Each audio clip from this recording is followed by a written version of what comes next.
आमच्या गावच्या बाजारात मी असं काहीतरी बघितलं की ते बघून मी आश्चर्यचकितच झाले. तर नमस्कार सगळ्यांना, माझं नाव प्राजक्ता आणि मी माहेरी आलेली होती, कारण आमच्या वहिनीचं लग्नानंतरचं हे पहिलं हळदी कुंकू होतं.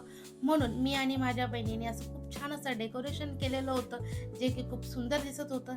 ते झाल्यानंतर मी आणि मम्मी आम्ही बाजारात गेलो. आम्हाला भाजीपाला आणि काही सामान घ्यायचं होतं. म्हणून बाजारातला भाजीपाला आणि सिटीतला भाजीपाला याच्यामध्ये खूप जास्त फरक आहे. गावचा भाजीपाला हा खूप टेस्टी लागतो, जो सिटीतला भाजीपाला बिलकुल टेस्टी लागत नाही. का कुणास ठाऊक ते मला काय माहिती नाही. पण गावचा भाजीपाला हा खूप टेस्टीच असतो.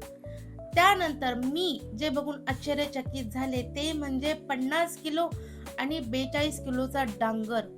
मी फर्स्ट टाइम इतका मोठा डांगर बघितलाय. तुम्ही या असा मोठा डांगर कधी बघितलाय का? मी तर फर्स्ट टाइम असा मोठा डांगर बघून आश्चर्यचकित झाले. त्यानंतर आम्ही आलो घरी. घरी आल्यानंतर आमच्या शेजारची परी मला भेटायला आली होती.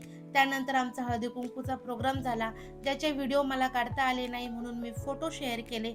नेक्स्ट डे माझा बर्थडे होता, पण भाऊ आणि वहिनी हे दोघे रात्रीच केक घेऊन आले. रात्री 12लाच मला सगळ्यांनी बर्थडे विश केलं, पण तरी मी नाखुश होते, कारण की माझ्या नवऱ्याने मला फोनच केलेला नव्हता.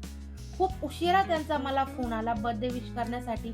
तोही माझ्या भावाने त्यांना मिस कॉल देऊन देऊन उठवलं, म्हणून ते उठले आणि मग मला त्यांनी बर्थडे विश केलं. असो, आमच्या शेजारी दादू राहतो, त्याचाही बर्थडे होता, म्हणून आम्ही त्यालाही केक कट करण्यासाठी बोलवलेलं. छान असं आम्ही दोघांनी केक कट केला, एकमेकांना केक खाऊ घातला, सगळ्यांनी मला केक खाऊ घातला. छान असा क्यूटचा आमचं बर्थडे सेलिब्रेशन झालं.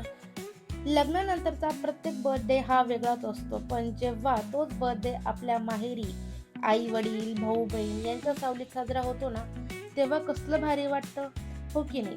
हा माझा छोटासा ब्लॉग तुम्हाला जर आवडला असेल तर प्लीज लाईक करा आणि कॉमेंट्स करा.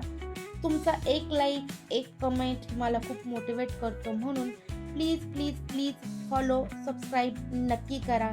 आणि हो, जमलं मनाला वाटलं तर नक्की शेअर करा. Thank you for watching. Take care and bye bye. भेटूया नेक्स्ट ब्लॉगमध्ये.